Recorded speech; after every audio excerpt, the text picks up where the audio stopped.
So one thing I can always count on with you, Eric, is that you're binging something. Yes. I only watch one TV show at a time.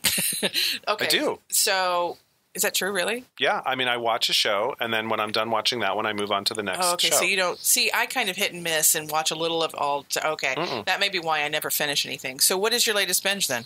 I am almost finished with season 1 of HBO's Here and Now. What's that? Here and Now is the newest show from Alan Ball, who did 6 Feet Under, Yes. True Blood. This feels very 6 Feet Under, this show. Stars Tim Robbins and Holly Hunter. That's quite a combination. I have seen the ads for this. Yeah. I have. I know exactly. Okay. And they've adopted 3 children, one from Africa, one from Vietnam, and one from Colombia. So they've gone all Angelina Jolie, Madonna. Very, very much so. And then they have a biological child who is their youngest white child. And so they have, a family of 6, but from all corners of the globe. And they actually do touch on this in episode 1. Somebody says, wow, it must be great having all these siblings from all these exotic places. And the response is, yeah, if we weren't poster children for how liberal and progressive our parents are. And especially for the black daughter, there is quite a bit of, what she missed out on having white parents and things about her own culture that she doesn't quite understand as well as she wishes she did, and how it's making it hard for her to raise a black daughter because she didn't get some of the lessons from a black mom. But for the rest of it, there's just a lot of stuff being explored here. My favorite characters are actually, one of them is in therapy, and his therapist is a non-religious Muslim who is married to, his wife is a religious Muslim. And so it's about, when one person kind of pulls away from faith and how that affects a marriage. But what was really fascinating is you meet the wife, the first 3 scenes, she's at home with her husband and she just seems like totally cool. And one of the things they fight about is the fact that every time she goes outside, she puts on a headscarf. But you as an audience member have not seen her in a headscarf. So you haven't seen stereotypical Muslim woman. You've seen modern woman who's kind of having this really interesting back and forth smart. With her. And then the first time you see her with a headscarf, you already really like her, and you think that she's got a lot of spunk, and you think that she's fun, and you think that she's quick and intelligent. What happened is you didn't judge her immediately. Exactly. So it did a really interesting thing, kind of introducing that. So it's got a lot of happening, and so are they going to have a season 2? I'm sure they're going to have a season 2. It's really good, and but typical me, I waited until it was over before I started watching it, so I could watch all 10 episodes on my own time and do it when I want to do it. So I'm almost done. I'm really enjoying it. Excellent. Thank you. The more you know.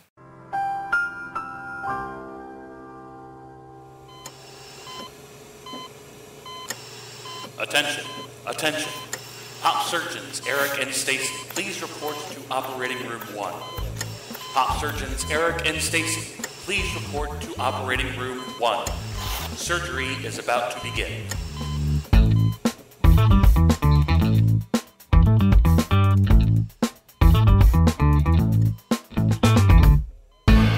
It's Poperation. I'm Stacey. I am Eric, and today, so we got a little bit of fan mail on our Facebook page. One of our listeners, Justin, hi Justin, thanks for listening, went on our Facebook page and said, I am here. I'm requesting a Hitchcock episode because I love Alfred Hitchcock. So do I.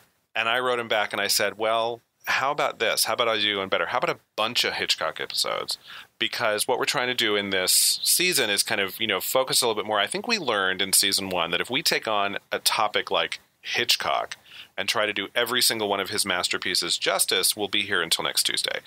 So we're talking about a Hitchcock film this time around, and it's one of my favorites. One of yours? It is.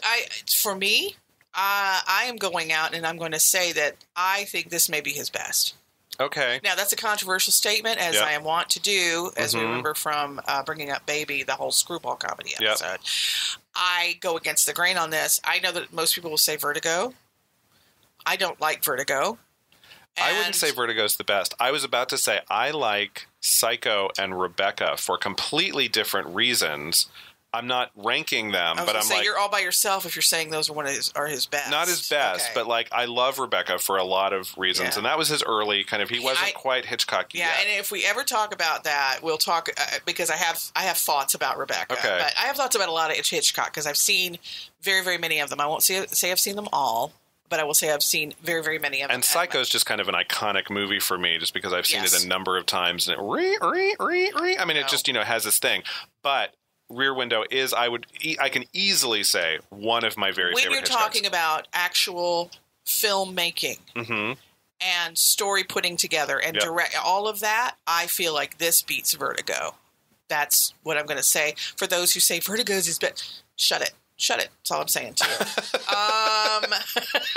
And I think you're saying at me with this one. Bring it on, bitches. Hashtag Stacey, you're wrong. I'm sure I'm going to see some of that. But all of that to say, Rear Window, we're talking about that today, and it is one of our favorite movies. And if you have not seen it, whether it is his best or not, if you have not seen it, you need to. You need to, period.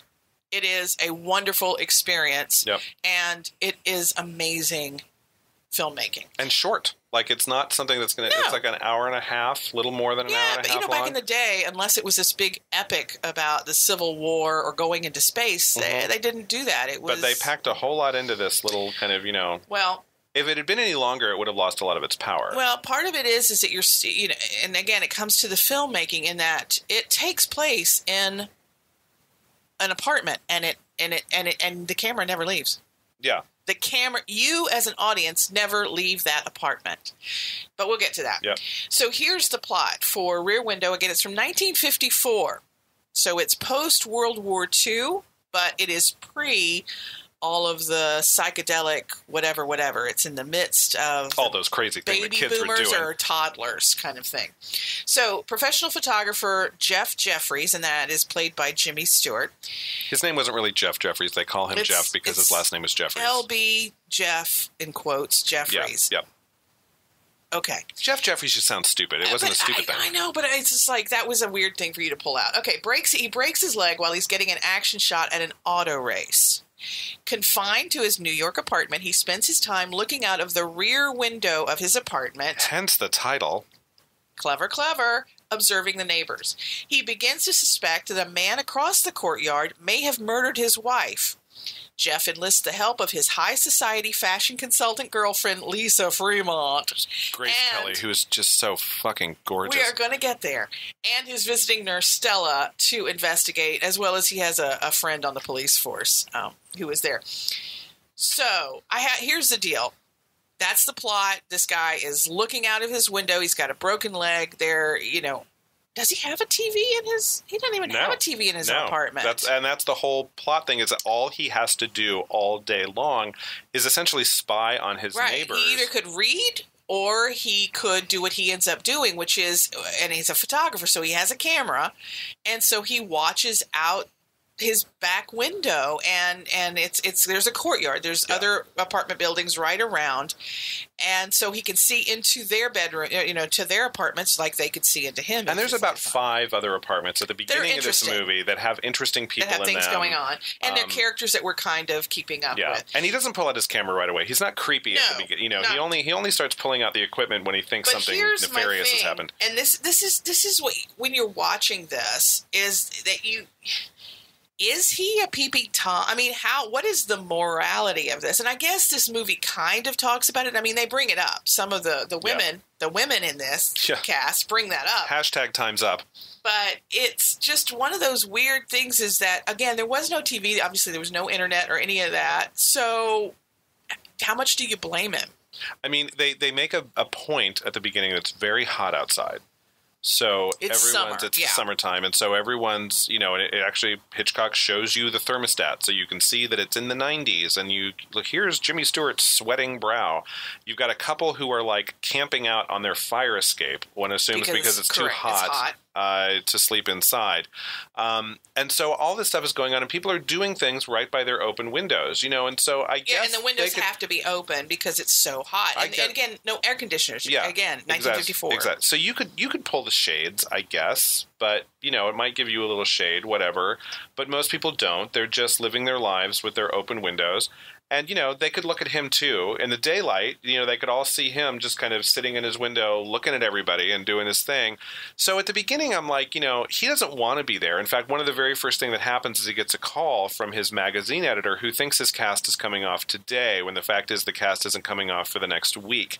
Which is a great way. Again, I love the idea. It was a great way to get exposition. Yeah. It you had your pan around where you see all these photographs that he's taken, yep. and then you get this phone call, and now you know everything you need to know. Yeah. I just thought it was just very clever filmmaking. Yeah, and so it's showing, not telling, and he's in this thing, and but you can also see that the important thing you get from that scene from an emotional context is he is bored out of his mind, yes. And all he has to do is look outside and look at his neighbors. I mean, and it's not that exciting at the beginning. No. At the beginning, no. It gets more exciting later because otherwise there would be no movie. But it's pretty boring. That's the whole idea, is that there's nothing to do, and he's read everything that's in that apartment. Yeah. And it's not a big apartment; it's a studio apartment. Yeah. So it's not a lot to do. So I guess it sets it up that even though there is a voyeuristic thing on the horizon, mm-hmm. and you can see where, it's you're right, it doesn't start out creepy. It's about to get problematic, but it's only on the verge right now, and he would rather be doing anything else. He would love to be out of his cast, outside, taking pictures, on the job. He likes action, and because all the pictures are all this action-y stuff happening on, and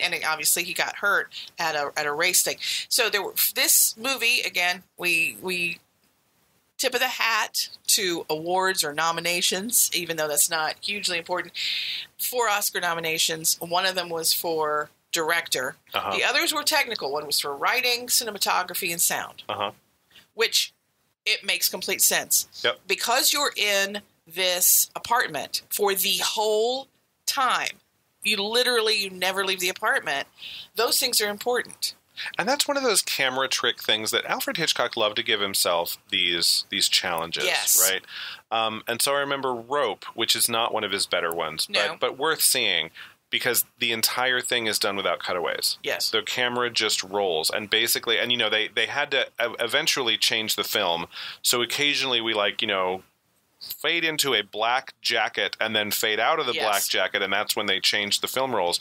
But really, it was a 90-minute movie made with 9 10-minute cuts. Yeah. And he loved to challenge himself in that way. And so I think with Rear Window, I think he probably read the script and said, I could have followed Grace Kelly into Raymond Burr's apartment. We'll get there if that makes no sense to you.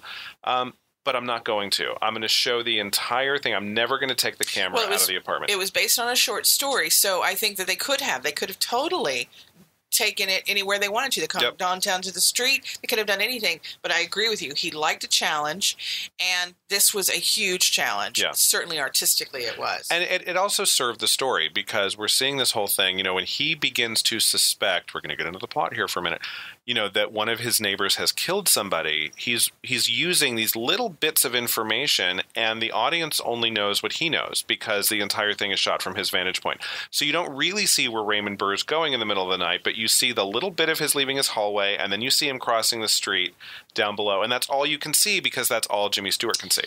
So Alfred Hitchcock directed about 70 films. Wow. Say that again. 70? 70. Oh, my God. And in the 50s and 60s, he had one coming out every year. At least one coming out every year. That's what he was doing. Kind of the Woody Allen of his day minus all of the but not necessarily, gross sexual stuff. I was going to say probably not minus that, but we're going to get to that. Oh, that's true. Yeah, he was kind of a creep. Yeah. This was, Dial M for Murder, which is also a really good movie. Really good movie. This was in between Dial M for Murder, and this was the year before. To Catch a Thief was the year after. He was on a roll. And he had not, and at this point, he had not done Vertigo yet. He hadn't done North by Northwest yet. He hadn't done Psycho yet. And he hadn't done The Birds yet. And that's how amazing this was. Yeah. So then we just alluded to it. You do have to, in 2018, you have to go back to that question of art versus artist. Yep. Tippi Hedren, who is still alive, has told horror stories. Yes. About... He would get obsessed. He liked cool blondes. And if you've looked at the movies, Tippi Hedren, there's also Grace Kelly, which is in Rear Window, and Kim Novak, who was in Vertigo. Yep. He liked the cool blonde. and he would get obsessed. And Tippy said he was obsessed with her. I totally believe it. Yeah. And almost drove her mentally off the rails. Yeah. Well, she only did 2 movies with him. But it was hard, The Birds and Marnie. Yep. And it was hard. And halfway through Marnie, she fought to get out of her contract because she just couldn't handle it anymore. So, he did 3 with Grace Kelly. Uh-huh. Dial M, and it was these right in a row. Dial M for Murder the year before, Rear Window, and To Catch a Thief, and then that was it. I don't believe, Tippy was after that. I don't believe that Tippy was the first time he was really gross and creepy. Probably not. I have a feeling Grace Kelly had to deal with it as well. So my feeling of this is, again, these people who did all these awful, awful things, but they're dead. There's not a lot you can do. Yeah. It's kind of frustrating when the ones who are still alive are able to Teflon it out. But, there's not anything we can do about this. And again, he's not around to defend himself. Yep. I do think that there was some bad. Oh, yeah. There was a movie that was done, and I didn't do my homework well enough to talk about it, but somebody played Tippi Hedren in a movie about. Well, I saw what's-his-face played him, Anthony Hopkins. Yep. I saw that bio-y kind of thing. I think that's the one I'm talking about. I mean, it was actually very flattering to him. Oh, then that's not the one I'm talking about. I think I'm talking about Toby Jones, I think, was playing Alfred Hitchcock. Oh, he would do that good. Yeah, and then somebody was playing, and it was really about Tippi Hedren. Okay. And her experiences specifically with the birds and Marnie and how she had to get out of it and how horrible he was to her and how horribly he treated his wife throughout all this stuff. Yes. I mean, he was married while he was obsessing all of these blonde movie stars. So anyway, that's you kind of have to think about. I mean, that comes to mind. You don't have to think about it. It comes to mind. As I get older, I am much better at kind of doing that, separating the art from the artist kind of a thing, and really looking at, what does your boycott actually serve? Does your boycott of I'm never going to watch an Alfred Hitchcock movie ever again because he was so horrible? It doesn't mean that you support misogyny. And you're not taking any money away from Alfred Hitchcock. He's dead. Here's what I will say about that. I think that if they're dead, then yes, it's easier to compartmentalize and just separate them. If they're still alive, I have a little bit more of a problem. Yeah. Because I think they should still be held accountable. My feeling around boycotts is I will, quote unquote, boycott an artist, not to punish them, but to serve me. But if you're a creep and you've made something that I kind of want to see, in the large scheme of things, I can't boycott everything. Here's what I want to say. I want to say that, first of all, I believe Tippi. When she says that this shit happened and Melanie Griffith say that some of the stuff happened, I believe you. I totally believe you. Me too. Having said that, he is dead and gone. There's not a bloody thing I can do or anybody can do to hold him accountable for that. And then going past that, he was a great artist, some of this stuff. Not in the end of his career. But we're not talking about Alfred Hitchcock completely today. We're talking about this one movie. And so then let's go on. So Jimmy Stewart, as we mentioned, plays Jeff Jeffries, which I like saying that now that I know you hate it. This is the second of 4 movies that he did with Alfred Hitchcock. He probably had a much more pleasant experience with Hitch than Tippi did. He probably wasn't groped as much, I'm guessing. He did Rope, he did Vertigo, and The Man Who Knew Too Much, as well as Rear Window. He was a very good lead. He and Cary Grant seem to be the penultimate heroes for Alfred Hitchcock. That's who he saw himself. He liked him. But they were both very, very likable. Jimmy Stewart in this is wonderful. He's probably on paper a little old for Grace Kelly in this. Sure. But we don't care. Well, but they were. No, you got to remember, he and Cary Grant, who both were her leads in the movies she had, they were both doing movies in the 30s. Yeah. Okay, so, and now we're in the 50s. But these close-ups of them kind of, playing kissy face with each other while they're, having these other conversations. I didn't say I wasn't fine with it. The chemistry was there. Yes, it was fine. And exactly. I believed that Jimmy Stewart could get it. I believed I believed that Grace Kelly came back, even though he kind of treated her like crap in that very first scene. Yeah. But I believe that she came back because he's charismatic and she was drawn to him. Grace Kelly plays Lisa Carol Fremont. Okay, you keep on saying her name that way. Because she's this, so look around. He's in this one-room studio apartment, okay? This is the kind of money he's got going on. Okay. Huh. Here's what I want to say. And this is how you know Alfred Hitchcock was in fucking love with her. That for the moment that the camera pans to her. Mm-hmm. First of all, it's the most gorgeous 50s era dress you will ever see in your entire life. Flawless. On the most gorgeous woman from the 50s you will ever see. Lit. She's lit. Beautifully. She's in this shit-ass one-room apartment, but when she comes in,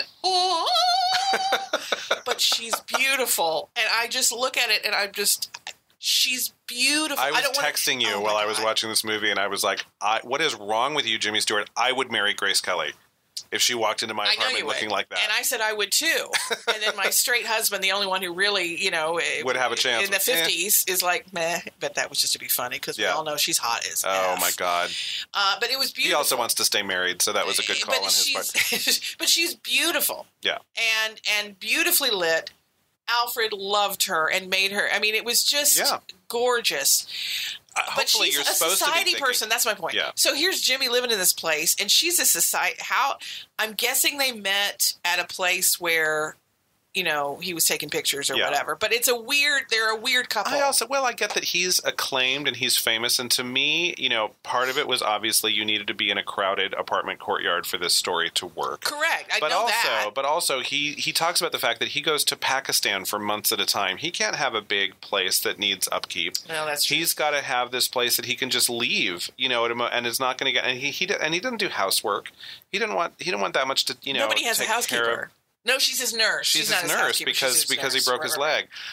So he's get up and go. He needs to be portable. Yeah, but they are weird. I still say they're a weird couple. They're a very weird couple for the reason that she wants to be with him and he's resisting that for all the reasons he brings up. But I think that's part of their relationship is the fact that they're so mismatched. But I know that you the first scene you're like he's treating her like shit, and he did.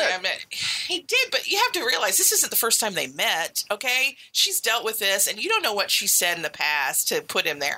It didn't bother me as much as it bothered you. # Team Grace. I'm with you, Grace. I'm on your side. I what believe, an asshole. Here's one thing, and this is what's funny when we do these old movies. You sit there and you go, oh my God, everybody here is dead.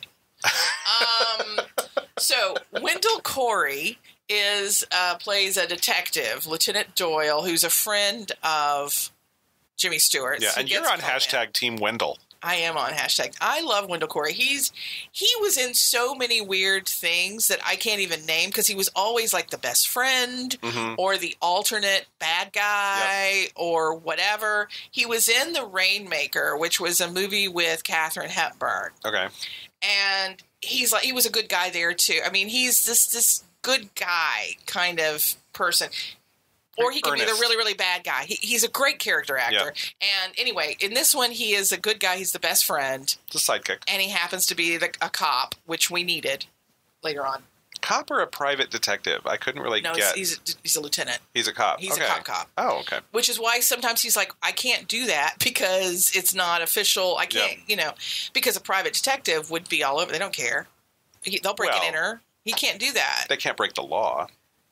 Well, but they will in a movie, but a police person isn't going to break the law in a movie. Okay. In 1954. I'm going to let this one go. Okay, Thelma Ritter, one of our favorites. Love Thelma Ritter. She plays Stella, which of course is an appropriate name. You want to have Stella as your nurse. Yep. And she comes in once a day or twice a day. Once a day. She's there every morning. Yeah. And to give him a massage. Thelma Ritter this is a character she's played about 1,004 times. She basically gives the exact same performance that she gives in All About Eve as Birdie, but I love Birdie so much that when she came on stage and started giving him shit because, hello, you should totally marry Grace Kelly. So she's right, first of all. Wonderful. Not only does she give good advice, but she does it in a way that's Do you know very what her first specific. movie was? Miracle on 34th Street, wasn't it? Yeah. It was an unnamed character. Somebody's mother. She was a harried shopper. Yeah.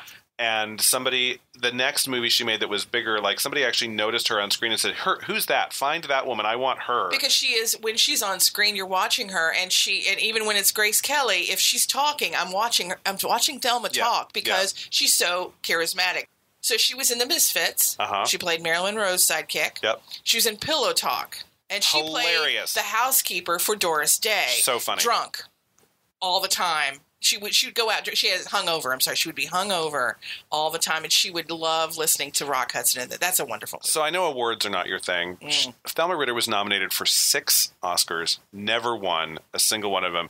Pillow Talk is where she earned. She should have gotten an Oscar for that. Wonderful. That was she wonderful. Is so funny. But that is a character that she knew it. She was able to do it, and she was wonderful in this. Yep. There was not enough Thelma in this either. I wanted more Wendell, and I wanted more Thelma. I'm with you. I'm with you there. Okay. And then we have the bad guy. I'm not spoiling it for anybody, okay? It came out in 1954. Raymond Burr. Yeah, Perry Mason. His name, Perry Mason, also Ironside later on, handicapped guy. And anyway, yes, but Perry Mason. Person with a disability is what we say now, Stacey. But it was like 1956. No, it was like 1967 when that happened. Anyway, the name of the villain in this is Lars Thorwald. Of course he's the villain. Of course he is. That's not going to be the best friend. That's not your comic relief. Come on. But I'm a Swede, and I know that that's a bad guy name. Even the Swedish are offended. So, yeah, it's a great cast. They are wonderful, and there was a chemistry aside from Raymond Burr because he was never in the well. Okay, that's not true, but he was never part of the group. Yeah. They were hysterical. I want to be at a party with those 4 people. Exactly. So the 4 that you mentioned right away, they were the ones who were in the apartment, and they've got dialogue. I remember kind of being shocked when the woman on the fire escape actually had dialogue that you could hear because she's shouting from her fire escape. And it's the first time we're hearing a voice from outside the apartment, but audible inside the apartment because, as you say, the camera and the audience never leaves this apartment. And I have to say that moment where the woman on the fire escape is shouting it got me. That made me very sad. Well, you're a dog lover. I am. So, I am. But I mean, everybody. Her little dog died, and was killed. Was killed. Yeah, and Jimmy Stewart suspects that Raymond Burr not only killed his wife, but probably killed this little dog as well. So basically, he's there. He's watching all of this going on, and he gets a suspicion based on. And again, when you are going crazy because you're so bored, you tend to maybe see things a little differently. Maybe you're seeing drama where there is no drama, which is what happens. He sees suspicious things happen with Raymond Burr down there in Raymond Burr's apartment. Suddenly, the wife is no longer visible. She was bedridden. That's what I was looking for. Wife. Yeah, she doesn't seem like a nice person, but it looks like she's probably also just in pain or not feeling good. But she's stuck there, and Lars has to take care of her, and it's hard. And she's not the nicest patient. Yeah, that's clear. Jimmy can see this, and didn't have to kill her, Lars. But and at first he doesn't know, but he's like, what happened to her? That was weird. So he brings in the nurse and his girlfriend, and then finally the lieutenant and says, I think there's something happening down there. Yeah, he calls the lieutenant for this reason. The nurse and the girlfriend just happened by the apartment. Right. He actually he ropes in the lieutenant to say, I've got a murder for you to solve. Right. And then, of course, the whole idea is the body. Now, again, there is a lot of really good filmmaking, and as you said, because the camera and the audience is stuck in the apartment the whole time, and so some of the choices that Alfred makes are, in my opinion, just genius in order to up the stakes and to get us biting our nails, which he does. Absolutely. And we'll talk about that a little bit because we're going to take a quick break.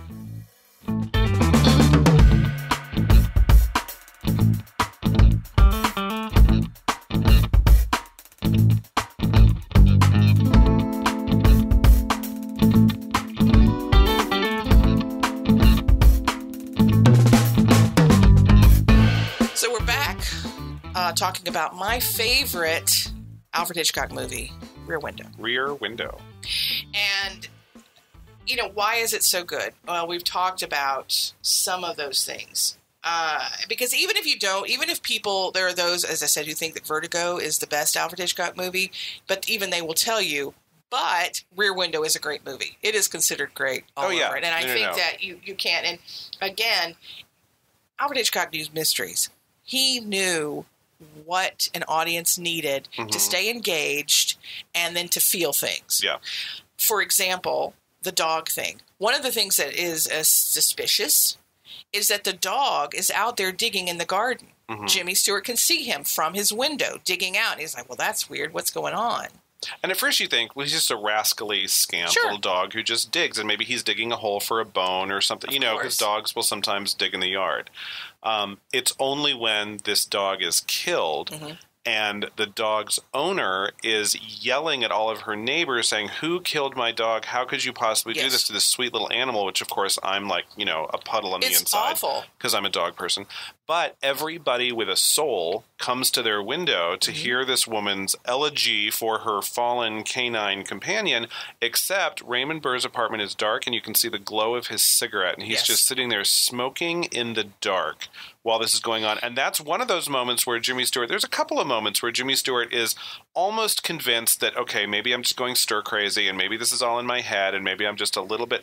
But then he goes back to, oh, you son of a bitch, you did it. Because look at you. And is that the moment where he gets Grace Kelly to I think it's one of them. It's one of them. There are several where he keeps saying, I think, you know, because she keeps saying, well, you know, maybe you're just stir crazy, yada, yada, yada.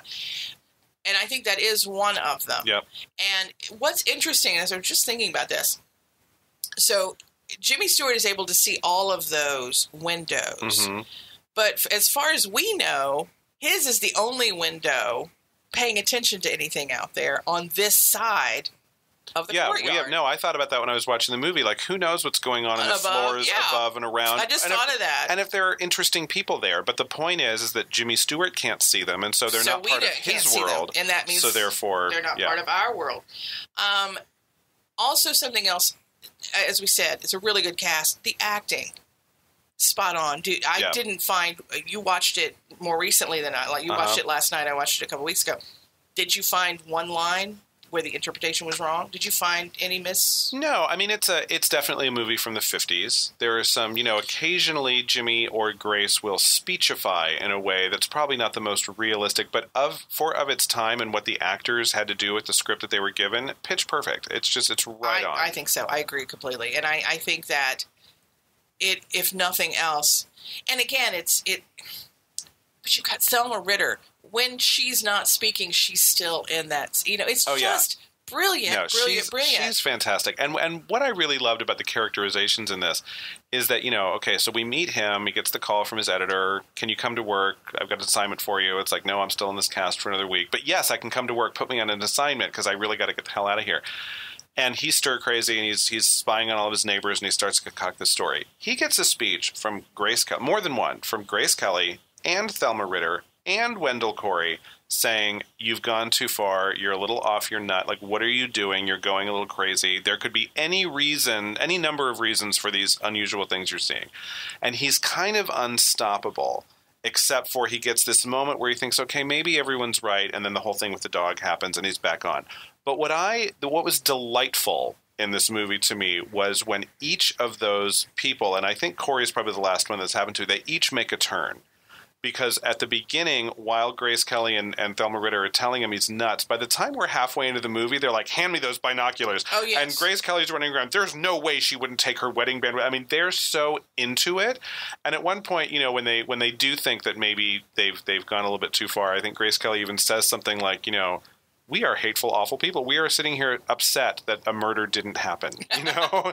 Right. And it's actually kind of this funny moment. And then, of course, then you see the cigarette glowing in the dark, which, by the way, what a creepy image that is. I'm just saying to you, just the cinematography and the idea that that's all you see, but it tells you everything you need to know. I didn't see Raymond Burr's face. I didn't even know that was Raymond Burr. No. That could have been an extra with a cigarette because you didn't see anything, but I could see his face.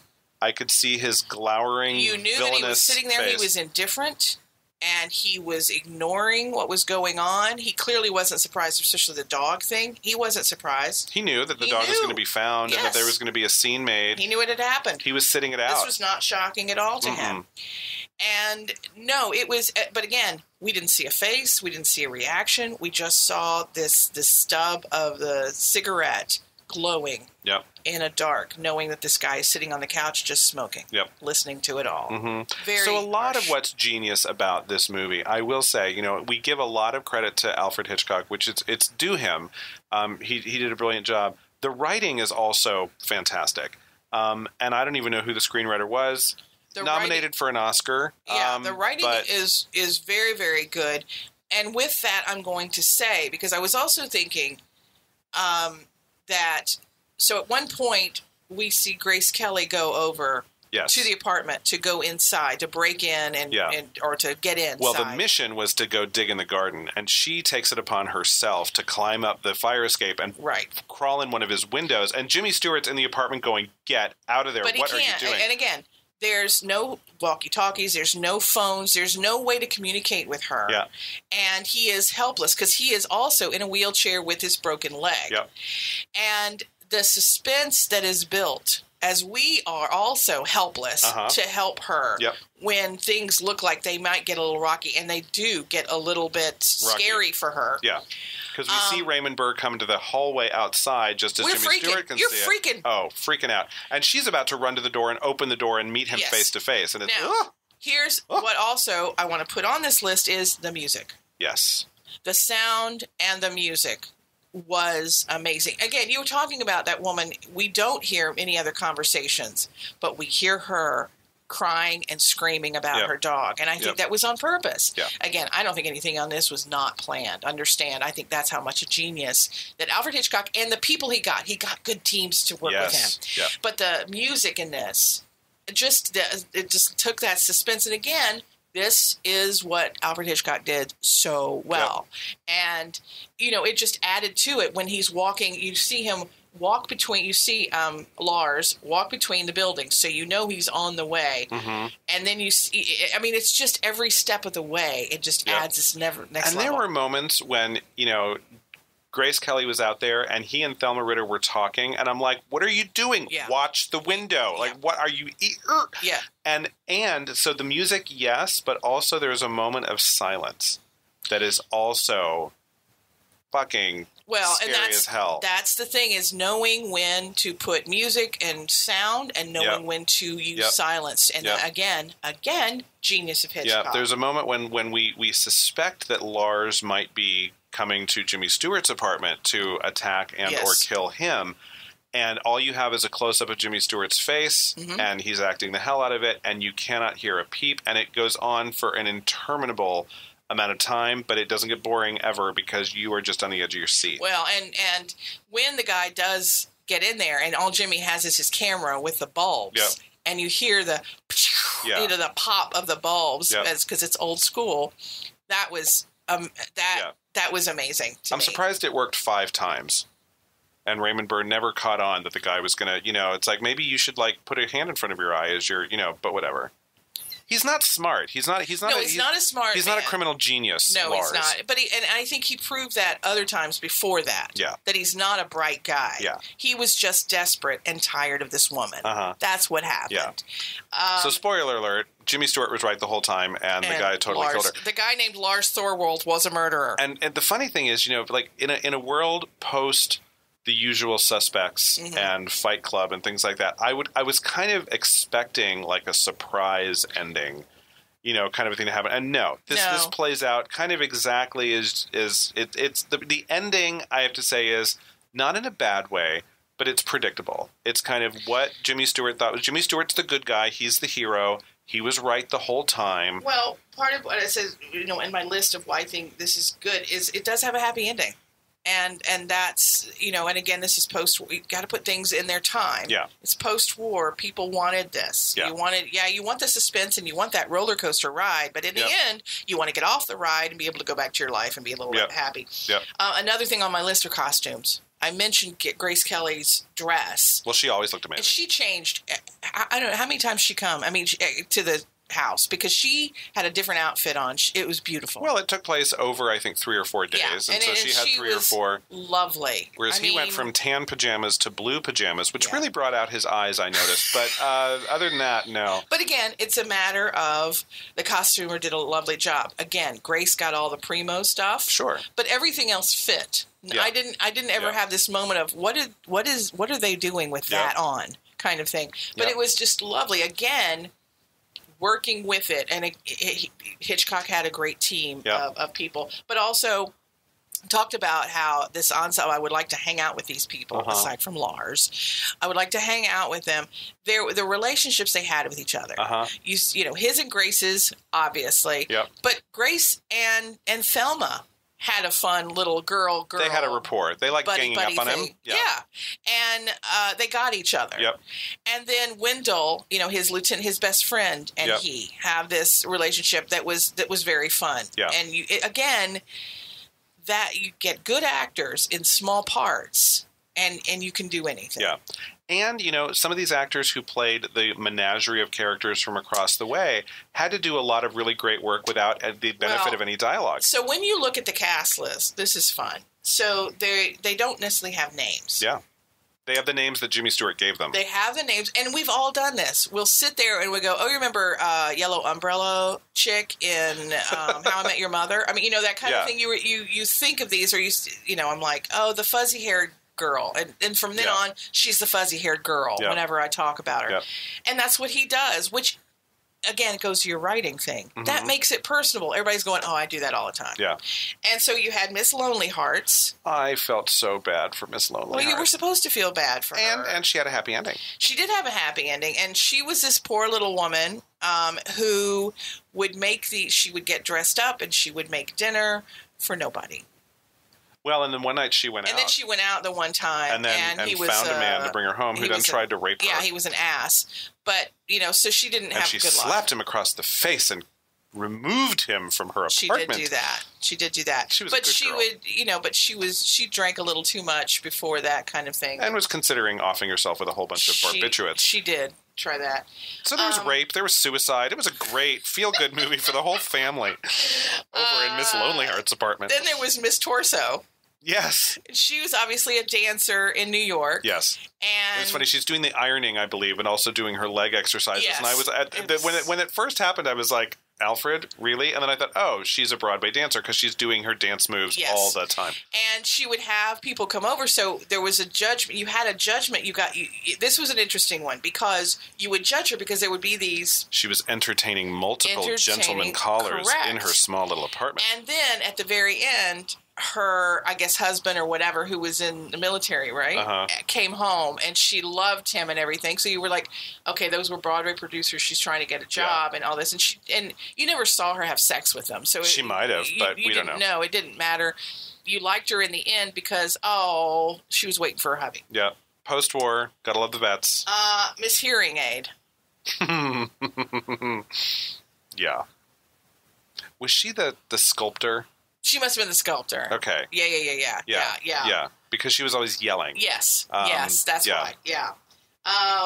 So, I mean, there were comedy making an ugly sculpture in her backyard and kind of a busybody. Yeah, and then you had others. The songwriter. I didn't like her at all. It's I like the songwriter because she had, Miss Lonely Hearts ends up with a songwriter at the end. Yes, at the end there. But the men didn't have names. No, he didn't give the men clever names. Because there was songwriter. I would have called him the songwriter guy. And so he's up there trying to make it. Yeah. And trying to write songs. He should have called him Beethoven or something clever. Interesting. But anyway, he was playing a song at one point when Miss Lonely Hearts was considering ending it all. Yeah. His song kind of saved her, and at the end of the movie, you see Miss Lonely Hearts in his apartment being serenaded by the songwriter. So you're thinking, oh, maybe Miss Lonely Hearts isn't going to be so lonely anymore. Now, a fun one, which was a little bit at the beginning, at the end, was Newlyweds. The Newlyweds. So you see them come in. She's Gotta Have It is the name of this subplot.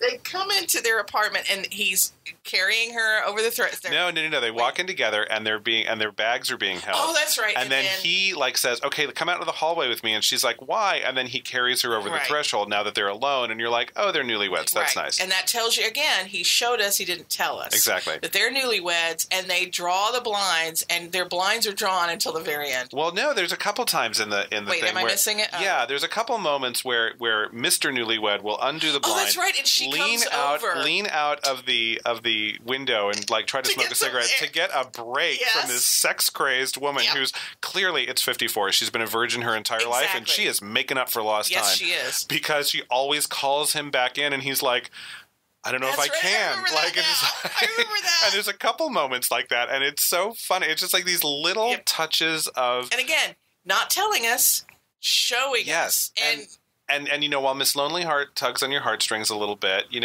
Miss Torso, you're kind of like, I don't know what's up with her, and that she's actually used as a plot point a couple times where Jimmy Stewart and Grace Kelly discuss their own relationship obliquely through the actions of Miss Torso.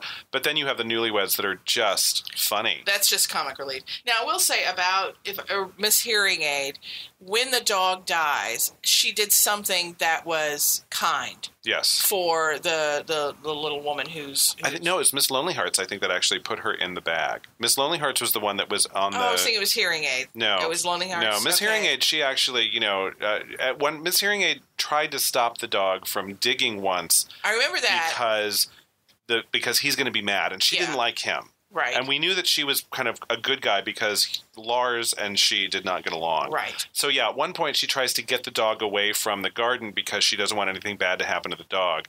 But it's actually Miss Lonely Hearts who finds the dog and then puts the dog back in the basket. Miss Hearing Aid had a redemptive moment because I didn't hate her completely. She wasn't completely early on. She got into a tussle with Lars, and you kind of get the idea that Lars is a jerk, and he sells cheap costume jewelry out of a big silver bag, so fuck him.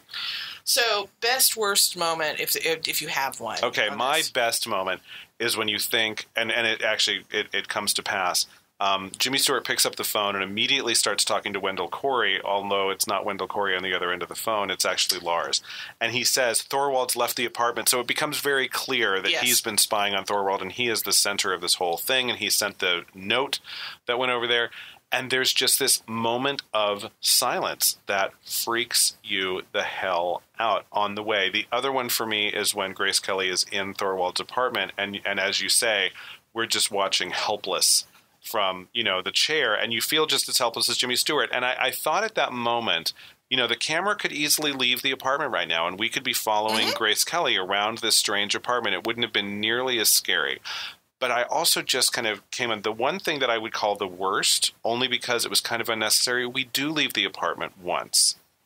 And that is when Jimmy Stewart falls out of his window. We actually follow him. Now we're in the courtyard, and Thelma Ritter tells the cops, get away from him, I'll take care of him. And she kind of takes care of him as a nurse. And it was one of those things that, had you not done that, Hitch, we could have been in the apartment the entire time. And I think we could have been. I think we could have been. I think there could have been like a slow pan away from the window while we're in the apartment and just hearing those voices. And that would have been enough. There was really no reason to be down there. I agree. So that I would call that a worse moment. Not that it really was terrible. It was just like, you ruined your perfect stretch of never leaving this apartment. And that was, So I kind of have two best moments.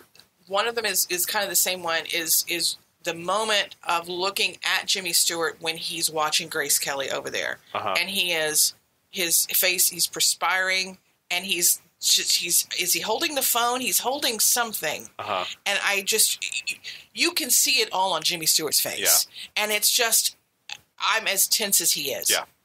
And for no reason except he's that tense. Yep. And I know that the stakes are really, really high. Yeah. My other one is the first time you see Grace Kelly, man. That's the most gorgeous shot. Yeah. I absolutely, I love that dress. It's, the whole thing, and she's just beautiful. Yeah. And if you're supposed to be, you just heard a whole monologue from Thelma Ritter about how you really ought to marry this girl. And she loves you so much. And so you've gotten all of this character build up for her before you actually see her.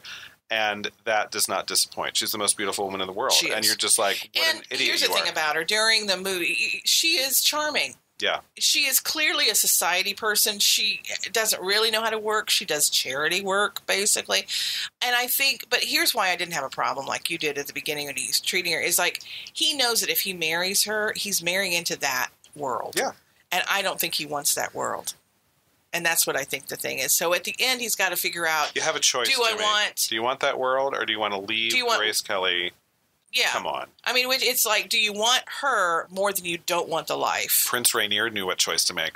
Yeah, he did. Yeah, he did. So I think that I get the beginning, and it doesn't bother me as much on that. Now, I will say this, just to say about this. This was not the only time this story has come to the screen. And I'm going to tell you about it in a minute. Not right now.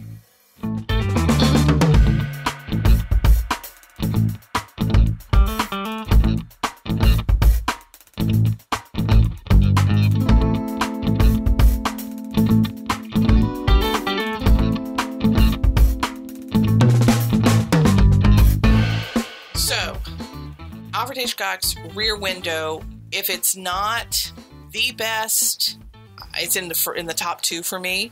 Yeah, I had no idea. Movies. I had no idea he made 70 films. 70. Given that kind of prolific and that doesn't include his television work. Wow. I know. So given that amount of prolific output on his part, I have no problem saying Rear Window is one of my very favorite Hitchcock films. Period. Which, when something is a hit, what do people do? They remake it. We're going to go there, aren't we?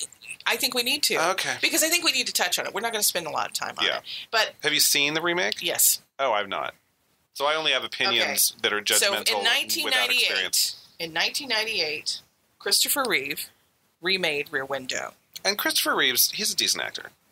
Okay, you don't agree. I think he's okay. I never cared for Christopher Reeve. He was huge in Superman. I saw him in the remake with Burt Reynolds and Kathleen Turner of His Girl Friday. Oh, I didn't know about that. He played the best friend role. Okay. It was awful. Yeah. It was not a hit. I don't care for him. Was it Somewhere in Time with Jane Seymour? Somewhere in Time, I thought, okay. He was pretty. He was pretty. He did what he needed to do, and I would actually give him his due in Superman. Superman's not an easy role to play. You've got to be like a Boy Scout, but at the same time kind of be, you have to believe a man can fly, as it were. Thank you. And, I think he was fine. That's he was all a perfect Superman. He was a perfect Superman, and he's got a place in my heart because I'm a DC Comics guy, and Superman was the first kind of time that I saw one of my favorite comic books kind of come to life. And also Death Trap. He did what he needed to do. You're right. He was good looking.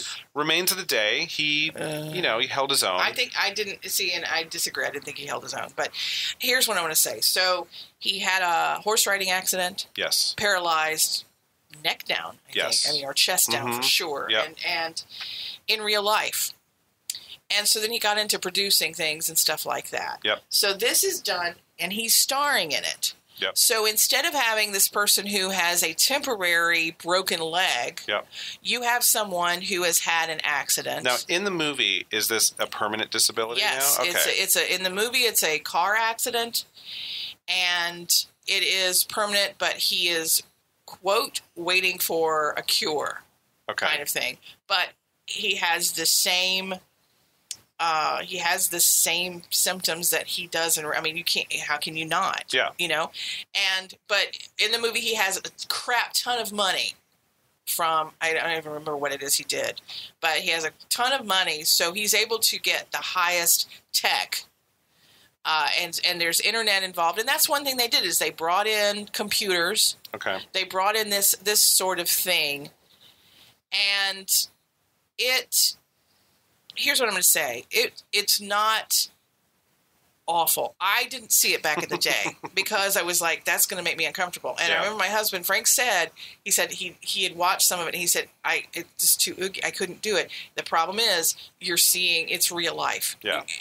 With Jimmy Stewart, broken leg, we can all relate to that, and it's temporary. And there's something that is easier to deal with. And there's even quite a bit of comic relief with the fact that he itches sometimes, and he has to get the scratcher down into that cast. He's not used to having a disability. In this one, there are jokes about things. Yeah. He makes his own jokes, but it's hard to laugh at that because you're like, but this is your life. And it's hard. And people with disabilities, actually, the ones that I know, make jokes about their conditions a lot. But people who don't have them, it is hard to take. Yep. And that was part of the problem on this one. I certainly think it was a part of the problem. Now, this was a TV movie. It was not a theatrical release. It was a TV movie. Yep. Daryl Hannah played the girl. Different relationship. How'd she do? She was okay. Stacey, also not a big Daryl Hannah fan. And she was fine. I think she's a decent actress, though, and she was fine in it. I'm hot and cold with Daryl Hannah. She's done some things that I'm like, I will say that, between whoever could, if there's an actress alive, and Daryl Hannah is one, who can play a Nell in Steel Magnolias and then eventually play Elle Driver in the Kill Bill movies, who cannot be two more polar opposite characters and do them both really, really well. No. I think she's a good actress, but I just never, I was not a big, I didn't care for her. There's some that I go, you're a really good actress, but I don't enjoy watching you necessarily. She's one of those. And in this one, she's good. She's fine. The acting was fine. It was not as bad, but again, I think there's, 20 years? Mm-hmm. And so I can look at it and do it critically and go, okay, it wasn't awful. Yeah. It wasn't awful at all, quite frankly.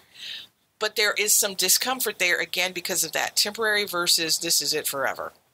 And knowing that they, quote, didn't find a cure. And that kind of comes up. Well, I'm waiting for a cure. And you're like, dude, it's now 2018. I know there's no cure. So I know there's no happy ending for you. Yeah. And that's part of the problem as well. So that was that Rear Window. I sure, you know what? People with disabilities need opportunities to do their art. So go for it. But I will say from a business I can't imagine this ever making money just because it's uncomfortable. The idea of Christopher Reeve doing Rear Window, knowing that, the original Rear Window was about this temporary disability, although he ends up with 2 broken legs by the time this whole thing is over, it seemed weirdly opportunistic. In some way, I don't know. As I said, I get it, and it was the last thing that he did acting wise, but I get all of it. I get it, and it was not the worst movie I've ever seen. It really was not. It was actually not that bad. So Marlee Matlin is somebody who I think is done a great job with that. Deaf actress who plays a lot of deaf characters and does them really, really well. I can't really speak to Christopher Reeve's performance in this because I didn't see it. He was. But I will say that I wasn't really all that interested in seeing a remake of Rear Window. It didn't need to be remade for me because the original is so good, and I don't mind watching old movies. So I can't really speak to this one. I think this was more a matter of that it was something for him to be able to act in, to do one last thing. That's my guess, and kudos. It was really not that bad a film at all. That's okay.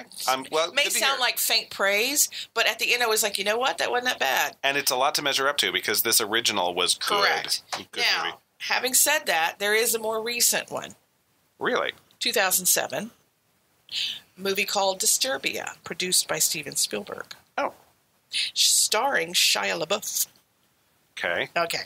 Now, here's one fun fact. So it got sued, Steven Spielberg, and they got sued by the Alfred Hitchcock estate, I believe, or somebody, whoever owns the Rear Window. No, it was Jimmy Stewart's. He owns the right to Rear Window. Uh-huh. And because they said you stole the plot. So it wasn't a remake so much as a ripoff, is what we're saying. Well, and what happens is the judge ruled in Disturbia's favor. And said, no, they took some of the plot points that are not copyright, that you can't copyright or trademark, but they made it all different. So I didn't see everything in Disturbia because I will tell you this, it is an awful movie. It is a total ripoff. Okay. So he's in high school. He got in trouble for hitting a teacher. And so he's house arrest. If he leaves his house, the cops come. Okay. Okay, so he's got an ankle bracelet? He's got an ankle bracelet. But he can run and he can move. And these guys move in and he suspects this guy murdered this woman because he thinks he saw it in his camera when he was voyeuring at night. So it's creepy from the get-go. It's creepy from the get-go. And then the guy comes over. He has his mom is a single mom. And so the guy comes in and to the house, meets the mom as a neighbor. So you have the stakes there. In the end, the guy, and then Shia has a girlfriend that he gets her involved. The guy comes over, and in the end, he ends up having to kill the guy. But it's the same thing. He's trying to convince people that this person killed somebody. TLDR, we don't need to see this movie. God, don't. Okay. Don't. And you can't see it for free. I had to do various now my daughter did see it at school in class because they were comparing Rear Window and Disturbia. Oh, interesting. And she said, "It's awful, Mom. Don't ever watch it. It's one of the worst movies ever in the history of man." I did watch some of the scenes that I could pull up for free, and I'll be honest. I'm sitting there pulling up this scene that has no description on it, but I know exactly where it is versus the Rear Window. Don't tell me that you didn't steal this from fucking Rear Window. You did, and you did it poorly. Okay. So there we go. So that's what's going on there. Fuck off, Shia LaBeouf. Oh, my God. So here's my final diagnosis. I love this movie, and I think everybody should see it. We have told you about why you should see it. Yeah. And it is family. I think it's family friendly. There's no blood. Really? Don't you think it's family friendly? It's funny, looking at me like that. Sure, In 2018, come on, it's family friendly. I guess, but I was joking, but I wasn't joking. A little bit of rape, a little bit of suicide, a little bit of murder among friends. The murder, I'm not. But she doesn't get raped. No, but that scene, I was actually going, oh, #me too. Hello, this is a rape scene. I mean, I was surprised that all of a sudden I was watching a rape scene. But she got out. She got out of it. She slapped him across the face and removed him from his apartment. Yes, he's a scoundrel. Exactly, but I'm just saying that she defended herself. Yeah, I mean, I would say, look, I'm not a parent. I have really wildly, somebody asked me once if Fargo is violent, and I said, not especially, and then they watched it. You're an idiot. See, so don't take my advice for any of this stuff, and I don't have kids, so it's not my job to be responsible around this.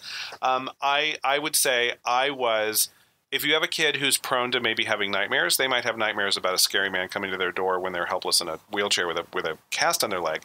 Because it's scary. It's suspenseful. Can I respond to that? Sure. I'm going to say no, they're not. Not in 2018. Dude, no, not this movie. Because it is an old movie, and it feels like an old movie. And I think that's how they look at it. Is it's not going to feel real to them. I really don't think it's going to be good and entertaining, but I do not think it will scare them. Because they've seen all this. What is this one with the clown thing? Oh, It? Yeah, they've seen that. That's scary. Yeah. This is not scary. Look, like I was going to say, I don't have kids. I have a dog. My dog can watch whatever I can watch because my dog doesn't watch TV, so it's all good. Don't come to me. Don't come to me with advice of how to raise your kids with the movies and the TV. I don't know. I would show my kids Sin City and say, wasn't that cool? And they'd be like scarred for life. So, yeah, I'm not the best person to ask here. Okay, I'm going to say it's family friendly. You all can watch it because I really, it's 1954. And I think that's how you take it, and I think that kids would look at it as something from back in the dinosaur period and call it a day. But I do think it's worth seeing. And you've got two very well-adjusted daughters, so I will. I think that if you're saying I would like to see something Alfred Hitchcock, what's a good one? Bam. Done. Yeah. Yep. Done. This one is a very, very solid choice, and for all the reasons that we've stated, I think it's definitely something that we recommend. I watched it again in preparation for doing this show, and I thoroughly enjoyed myself. Did not want to pick up my phone once. I was glued to the screen. So much fun. Let us know if you agree or disagree, and what is your favorite Alfred Hitchcock movie? It's interesting to see where people are, and do you disagree with me completely about Vertigo? And if you disagree with me completely about Disturbia, I will never ever tell you where I live. You know what? You can find us on Facebook. You can find us on Twitter. You can find us on YouTube and Spotify and Stitcher and Google Play and Apple Podcasts and all over the damn place. So just find us. Tell a friend about the podcast if you're enjoying it, and we will see you next week. You've been listening to Popperation with Eric and Stacey, the podcast that dissects popular culture one bloody organ at a time. Subscribe today on iTunes, Google Play, Stitcher, YouTube, and any other podcast listening site or app. Follow us on Twitter and Facebook at Popperation Room. Check out our website at poperationroom.com for all of the podcasts, our blog, swag, and games. Until next time, when we're back in the scrubs.